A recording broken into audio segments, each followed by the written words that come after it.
Dot, dot, dot, dot, dot, dot, dot. This is Grant checking in with you on Monday. Just checking in with you guys. How are you doing? It's a glorious day, and I am super pumped to be here. I actually feel like it has been forever since we've actually checked in together for the Spark Show. But today, I am super pumped about today's show. We're talking about today how to escape the small business plateau. And I think this is super, super important for many of you. It's a revelation I had at a coaching session we had this weekend.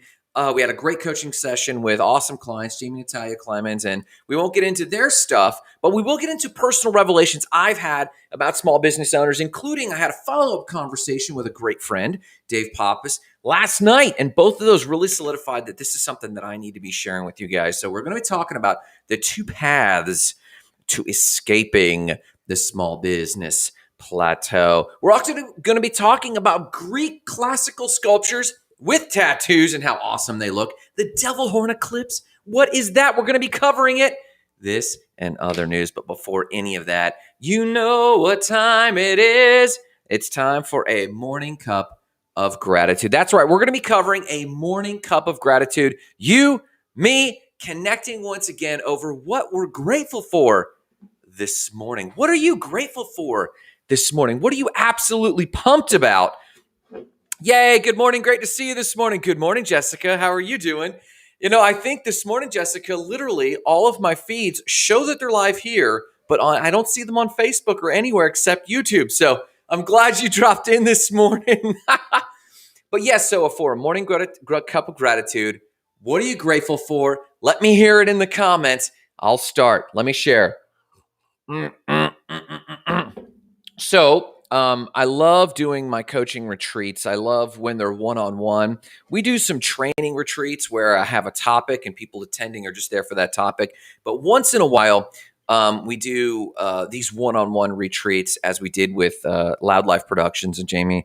And when we finished, we had a 2-day intensive. We talked about what was working, what wasn't working, what's coming next. A lot of fun stuff. And we also had a lot of good connection time. I love them as a couple, and I really hope to add them to my friend group deeply. I mean, they are my friend group, but like deep friends, I think they're phenomenal. Jamie got me what I'm grateful for. Jamie got me this awesome functional compass. It's a beautiful, beautiful piece. I've been messing with it. It's a pocket compass, and it comes apart and it connects. I know you've seen some of these things, but we don't have many of these things anymore with all the technology and the Google Maps that we have, with all the tools we have to find our way. We don't have these talismans of direction, these talismans of impact. And Jamie, I really appreciated that he took the time to give myself and Natalia a talisman of wayfinding. And it was a symbol. It was a symbolic gesture of the impact people have made, me and Natalia, more Natalia than anything, have made in his life to help him take the next level. I collect some of these talismans, some of these thank you notes, some of these items that have come into my life are items that have come from clients. And I've got, like, again, this awesome pouch that came with it. So I'm super grateful for, I guess, the business I am in of helping people find their direction. But I'm super grateful that Jamie took the time to come up with that compass and deliver it. It was awesome, and it was a symbolic gesture. And we need more symbolic gestures in our lives, in our businesses, and in our interactions with one another. We need to have more ritual of the significance that we mean to each other. So that's my piece of gratitude this morning. What's yours? For those who are checking this video out now or later, what are you absolutely most grateful for this morning? Let's talk about other news. So, what do ancient Greek classical sculptures have to do with tattoos? The number one thing they have to do with tattoos is how absolutely awesome they look. Yes, Italian artist Fabio Viali, hope I'm saying his name right, proves that tattoos do in fact look good on classical Greek sculptures. Now, maybe this is because classical Greek sculptures are of absolutely ripped people. Girls that look phenomenal, guys that look jacked, and tattoos always look good on fit people. No lie. But Fabio, who is an artist and sculptor, he's a classical sculptor, decided that he wanted to see, he actually met a Russian who had a bunch of unique tattoos on his knuckles, and then come to find out there's a mystery to tattoos that make people look closer. There's a mystery that tattoos on the human aesthetic that make people wonder, what does that symbol mean? Now, in this guy's case, it was a Russian prison tattoos. And that really took Fabio back and thought, you know what, I want people to look at sculptures the way they look at the human body when they see a tattoo. So the sculptor, Fabio, actually started putting together classical Greek sculptures with tattoo. Now, he's done this with several styles. Some of it was just photoshopped. Some of it was painted on. Some of it he actually experimented with a process of, just like tattoos have ink put under the skin, they actually injected about 1 millimeter of ink into the porous surface of the stone sculpture. And then Fabio said this. He said, tattooing old masterpieces means donating a second life and, in a contemporary way, a new collective image of these old masterpieces. It was actually very interesting piece. I would love to attend this. Let me go put this in the comments. Oh man, where's my video at? There we go. Yeah, like I only have my one video location for some reason in Facebook, but let me put the link there, and hopefully that link comes through YouTube as well.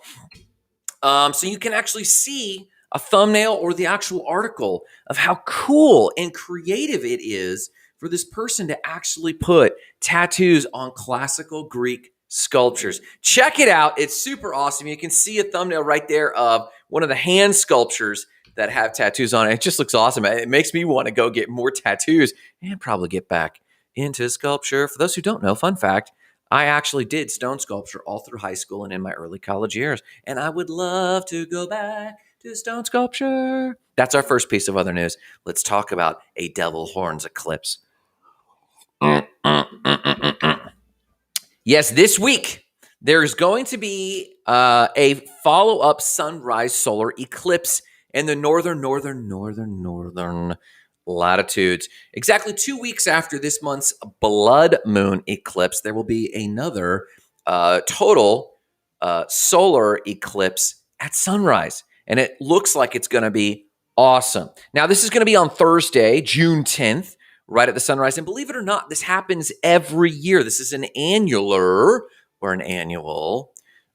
solar eclipse in the morning. And this one is unique. This ring of fire eclipse is unique is because it's when the sun, the moon, and the earth line up perfectly.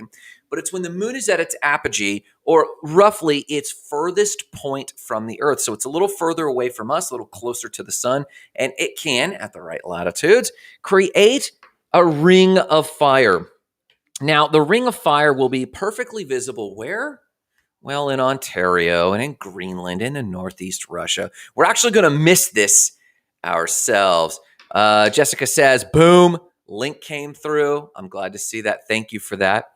So what is it with the Devil's Horn eclipse? Well, if you're in more southern latitudes from the actual eclipse, specifically in the New Jersey area, around sunrise, you're going to see a kind of a ring of fire, but it'll be a little off center where the fire will kind of create these horns, and they call that the Devil Horn eclipse. Unfortunately, us in the Southeast won't see a serious eclipse.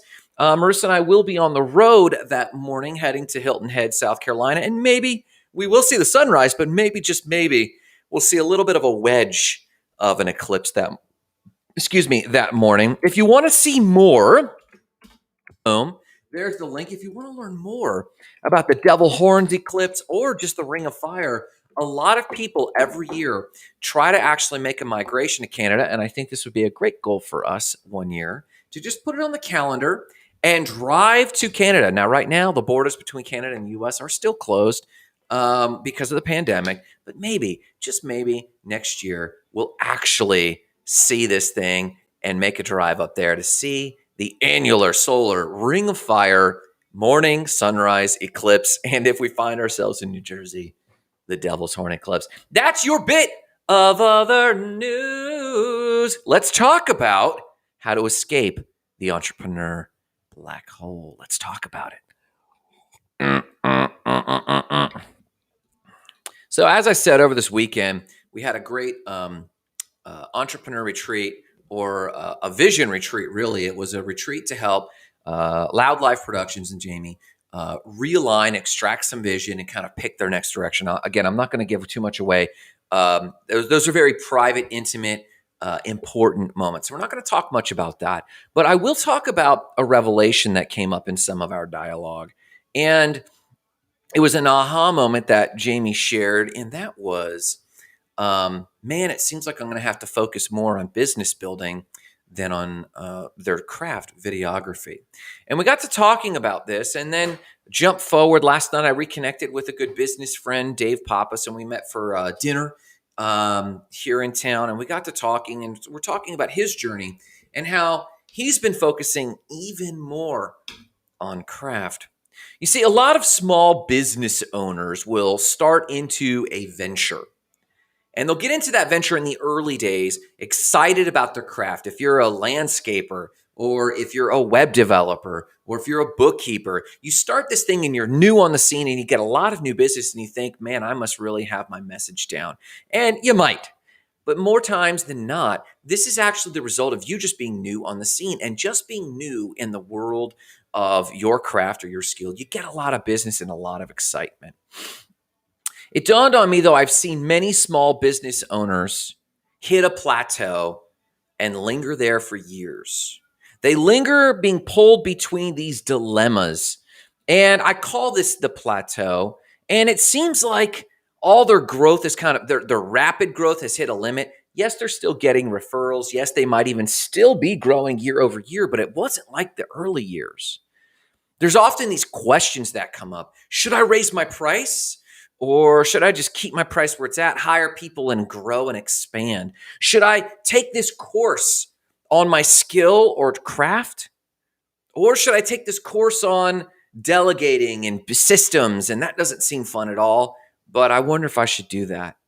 Do I want to be known as someone who, in Jamie's case, is known as one of the best videographers in web design? Should Grant be known as the best website designer in our area? Should Dave Pappas, a high-end designer, should he be known as the best designer in his area, the best painter? Or do I want to be known as a business owner? You see, nearly every entrepreneur starts with a craft focus, but after the excitement, the newness wears off, the honeymoon phase wears off, and after the business needs to actually start to be sincerely creative and nimble in its marketing and its messaging, it's challenged with some of these dilemmas. And all systems improvements in the early days of an entrepreneur, all systems improvements is normally focused on the skill, the craft. If you're a leather worker, the early days of your business are all focused on how can I make this leather work better, more unique, more interesting. We often talk about our unique service proposition, and that is often answered in the early days of entrepreneurship with how do I make my product better? How do I make my service better? Most sales seem to come from how great you are, the referral of, man, this person's the best.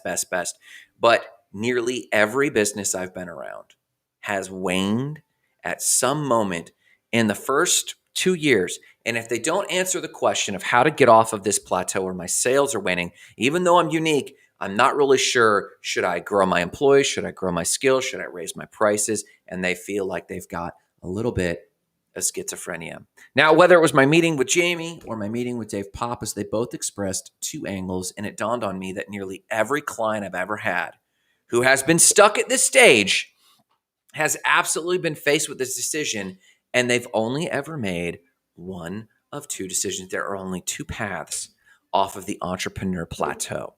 Now, the entrepreneur plateau, I'm going to call it the entrepreneur plateau. I'm going to stick with that.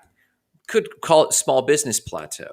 There will be other plateaus. There will be other reasons that a business kind of wanes and is spinning its wheels and isn't getting anywhere.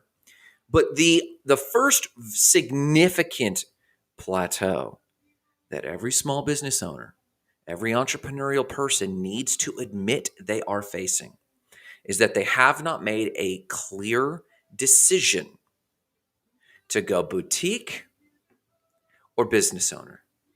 The two B's. You have an option in this plateau to choose to go to boutique or business owner. And that is how you get off the plateau, which is right. Believe it or not, there's not a wrong way. It's a preference. Let's talk about this very quick. The framework for State of the Spark and our Spark training as it comes to the framework for your business getting off the ground is MSPBA, marketing, sales, production, bookkeeping, and admin. And a client moves through your business in that order. They encounter you first with marketing. They encounter you then in the sale, and you set expectations, and they have an experience with your sales. Then they have an experience and encounter your production if you close them. They have an experience and encounter your brand and messaging as it comes to invoicing and bookkeeping them with them, invoicing them or bookkeeping. And then lastly, they experience your company in the admin phase as to whether or not you improve from that experience. So MSPBA is a very real thing. It's a framework that works. We used it over the weekend. I've now used it and codified it in many ways. But let's reflect on the difference between going boutique and going the business owner route. If you feel stuck, you need to ask yourself, am I trying to do both? And I cannot do both for the following reasons. I'm going to cover the difference between MSPBA in boutique versus MSPBA in business owner. Number one, in the marketing realm for a boutique company, someone who has chosen, I'm going to get off the floor and I'm going to break through this ceiling and hit my next level. And I'm going to do that by going boutique. When you make that decision, you are ultimately making the decision to focus on the craft. You yourself are going to be hammering your brain into focusing on craft. It typically refers to, you get typical referrals from individuals you've served. That's how marketing occurs. You're getting referrals from highly served individuals. Your search engine optimization is your name, Grant Nadu or Spark Sites.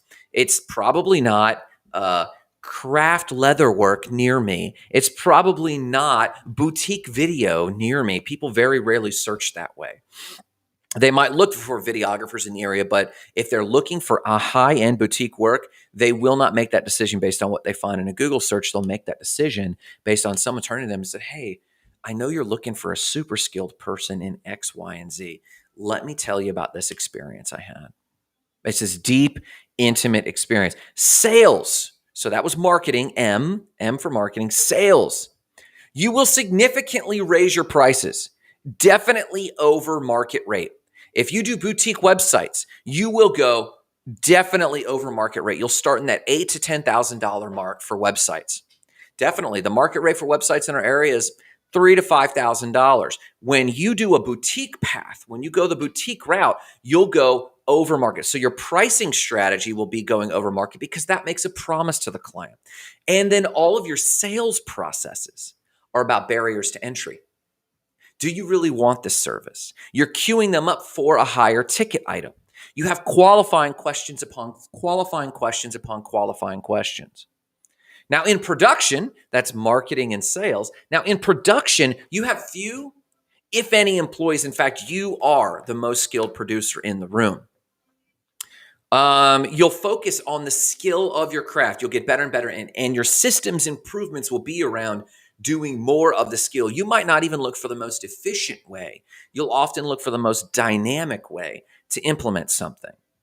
Even if you deliver a product, let's say Matthew Wangert, for example, is a contact of ours. He has a fine press. We do his website, and his fine press focuses on mega high, and he calls it a little early for swearing. He calls it holy shit stationery. And he has an end product. And their invitations or their leave behinds or their gifts from the bridal party to the guests that they can actually mount on their wall. It's super mega high end. In his case, even though he is delivering a product, the production is so intensive that the model looks more like a service-based business. In fact, any boutique process, though you might have a product, the process is more like a service-based product. And in the end, they're paying for your time. You can't show up and be Leonardo da Vinci, who is one of the highest boutique people with the Sistine Chapel, and then delegate that. Now, you can't have apprentices, but that takes time. You might have employees in the form of apprentices, but that takes time. That comes in the future. So your production is all about you. Your bookkeeping, so that's MSP, production. Your bookkeeping, B, You're typically charging with invoices. Now, you might charge 50% upfront, 25% upfront, some on the back end. You might have collections, but in general, you are charging with invoices, and that's it. And you're probably doing it since you don't have many employees. Once you hit a certain price point, you might be able to delegate your bookkeeping. And then your admin, MSPBA, marketing, sales, production, bookkeeping, admin. The admin in the in the boutique world, the admin is probably this. You'll probably see a 1%. We do weekly 1% improvements. How can you improve your business by 1% every single week? In a boutique company, your 1% improvements are typically hear the word in, the preposition in, are typically in your production process only. And if admin is also your personal development journey, your hat in your personal development journey is typically in your production process, and you'll likely outsource marketing, sales, bookkeeping. You'll probably only keep production and admin. To do boutique right, to hone your craft and become razor sharp at what you do, whether it's craft hats, whether it's craft logos, whether it's craft coaching, you should responsibly, to garner the rates you're trying to charge, you should responsibly be honing those skills only. And if someone asks you about bookkeeping, you should shrug and say, I don't know, my CPA does it. When someone asks you about marketing, you say, my marketing is really wound up in how well I deliver my product. When someone says word of mouth, my number one source of leads is word of mouth. When they say that, you should ask them, great, what is your boutique skill? There's a correlation. If someone only gets referrals, they should be the best in their skill. And they shouldn't be doing volume. They should be doing higher price point. Now that's boutique. And that's kind of this world that Grant said some trigger words that I want to go boutique. I get nothing but referrals. I'm one of the best in my class. But I'm also trying to delegate to employees. And there's a mixed message. Let's talk about being a business owner. Let's go in the route of business owner to get off the plateau that you often find yourself in. To be a business owner, MSPBA in the area of business, M for marketing. You're typically found with inbound marketing such as SEO and paid ads. Absolutely. Your marketing efforts are typically outbound. You're going to networking events. You're sending someone to networking events. You're posting on Facebook. A lot of boutique people are posting on Instagram, which is good. If you're not boutique, you should be posting on Instagram, but you should really be posting on other places where people stumble into networking events and see you contextually from that idea. So your efforts are typically outbound. You're hitting LinkedIn, you're hitting Facebook groups, and your SEO is not for your name. Your SEO is for your service or your product, your search engine optimization. That's marketing. Now your sales. Your sales strategy, your pricing strategy is typically near market rate. You're near just below market rate, you're at market rate, or you're near above market rate, depending on your strategy, your pricing strategy, but you're not exorbitantly higher than the market rate, and you're not dramatically lower. You should only be dramatically lower if you're truly going for scale. If you're actually scaling up, you should price lower. Or if you're just starting out, nearly all of us just starting out significantly underprice ourselves. Now, you're still approaching a niche or two. Boutique sales focuses on niche. As a business owner, you're still focusing on niche, but however, your onboarding processes are not meant necessarily as barriers to entry. They're meant to train the client how to interact with your brand. They're a user experience. It's not meant to be barriers to entry. If you have an onboarding form and you're seeking to be a business owner, you're seeking to grow. And to reapproach growth, yes, you want better clients, but you don't want significant barriers to entry. Not if you're going for business owner. If you're going for boutique, of course you want that. If you're going for business owner, you're trying to grow and expand a little bit, your onboarding processes are meant to simply set expectations, but onboard quickly and easily. So that's marketing and sales. Let's talk about production for the path of business owner. On the path of business owner production, your focus is on employees and vendors, not yourself. You might be the most skilled. When we started growing and hiring, I was the most skilled web designer. Marissa quickly surpassed me. Jenna quickly surpassed me. Now Amber's quickly surpassing me. And now, not only could anyone who come in surpass me in the web design world, it's also because I'm not focusing on those skills hardly at all. I know the context. I know enough to manage it, but my higher skills are in employees and in vendors and clients. I'm better at sales. I'm better at expectation. I'm better at systems. I'm better at intuition about the industry. I'm surveying the industry now. But in terms of actually clicking that website to make it look better, it's not me, man. Number 2, hiring out the skill or of your offering to those who will and should be better than you. You should be hiring people better than you. That's the business owner path of production. You should not be the best skilled person in the room.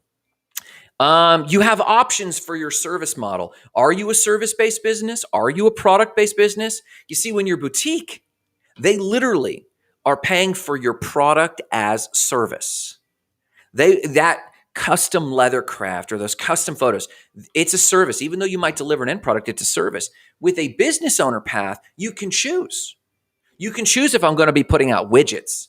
You can choose if I'm going to be a lawn mowing service. You have options. And in the end, with a business owner business, they're not paying for your time. In a business owner business, they're paying for the end product. They need that end product. It might even be the experience, but in the end, they're paying for an end result. That end product might be how they feel. That end product might be benefits like leads, but in the end, they're paying for an end product psychologically. That's production. That's marketing, sales, production. In bookkeeping. In bookkeeping on the business owner path, you have options. You could be charging them with invoices, so much down, so much after. You could be charging with a subscription model. You could be charging as a one-off sale for your widget at point of sale. Boutique, they are charging, they are paying high ticket, but it's nearly always invoiced. You very rarely have options for financing. It's very rarely that you recommended subscriptions for boutique work. It's too custom. But the bookkeeping on a business owner, you have options, invoicing, subscriptions, or point of sale. And finally, admin.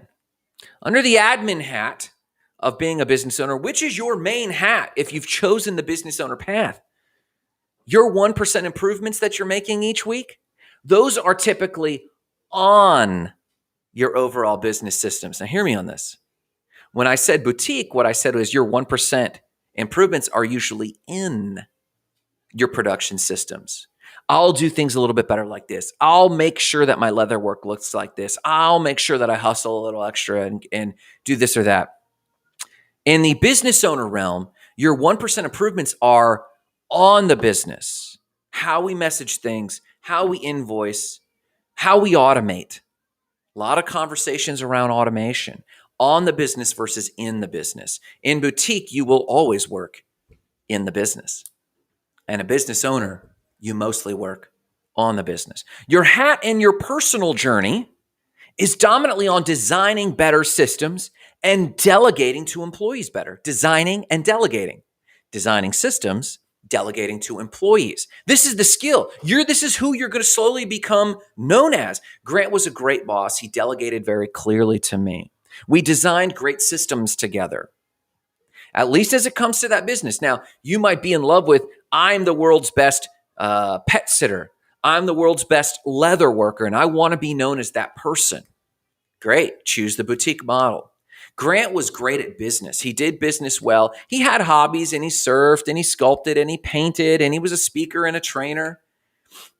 And just so that people know, I've made this decision that in websites, I'm being a business owner, but in training, I'm going boutique. I've made this conscious decision. Last but not least, when you go business owner, your focus on the skills of business building.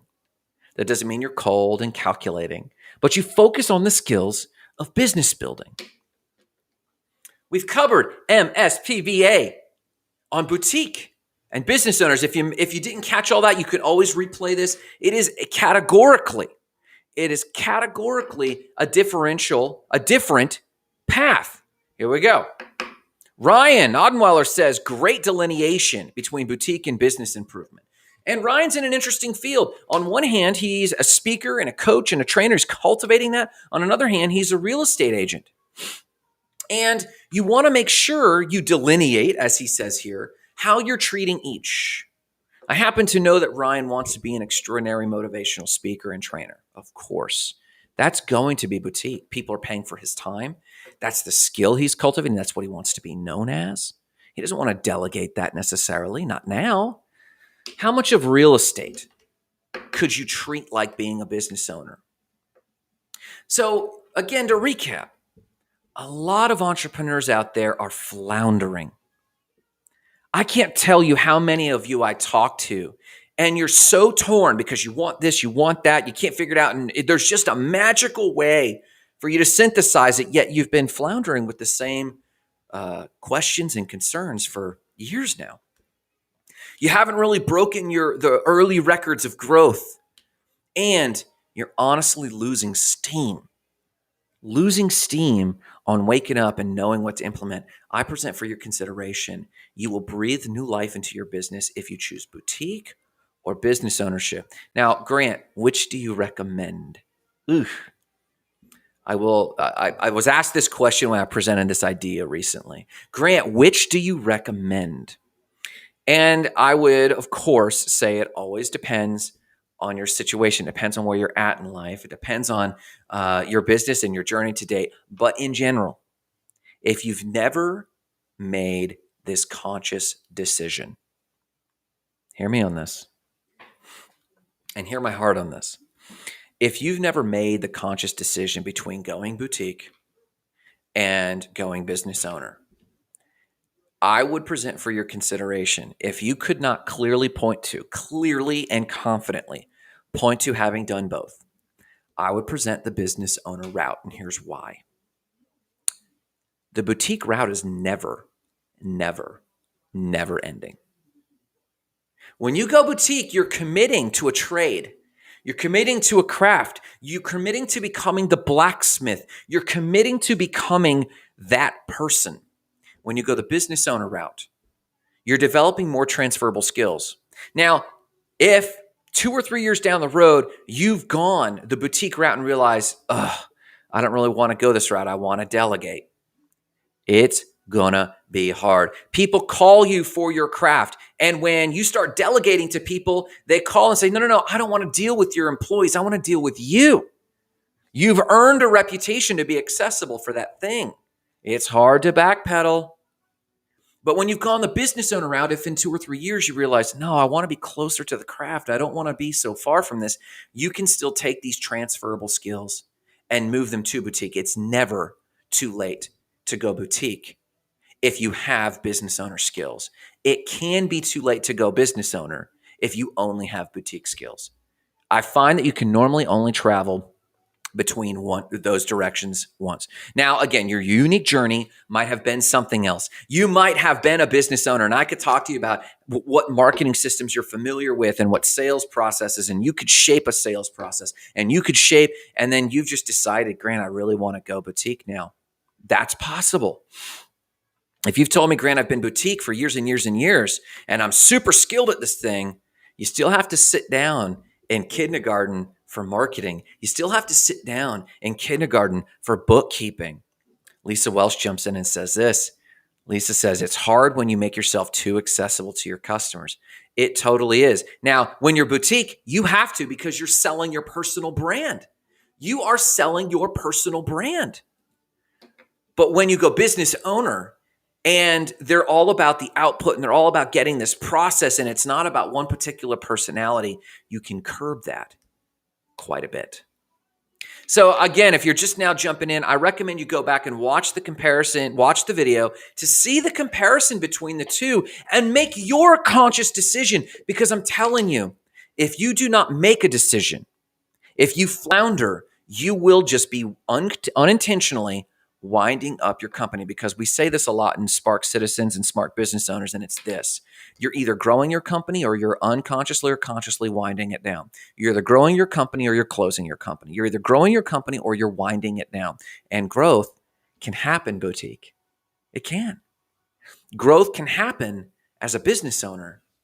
But most of the systems for boutique do not transfer to the systems of business owner. Most all the systems of business owner do not transfer to the business of boutique. You have to make a hard decision, at least for a while. And I present for your consideration to consider the skills of business owner. I really do. I think it's the smartest play. But if you do have questions about these things, my beautiful friends, if you do want that direct input, you know that you can always reach out. If you want coaching and training, if you want to talk about this in your personal situation, man, hit me up at State of the Spark. If you just want a dialogue about where you're at, I challenge you. Please, I will encourage you. I'll give you that free coaching if you go over to the Facebook Goals and Gratitude group. Tell me where you're at in your business and tell me how you've been floundering. And then of the two, boutique or business owner, which resonates with you most? Let's get in that dialogue in the Facebook Goals and Gratitude group. But remember, no matter what you do today, remember to ignite lives of explosive significance, starting with your own. Have a fantastic day.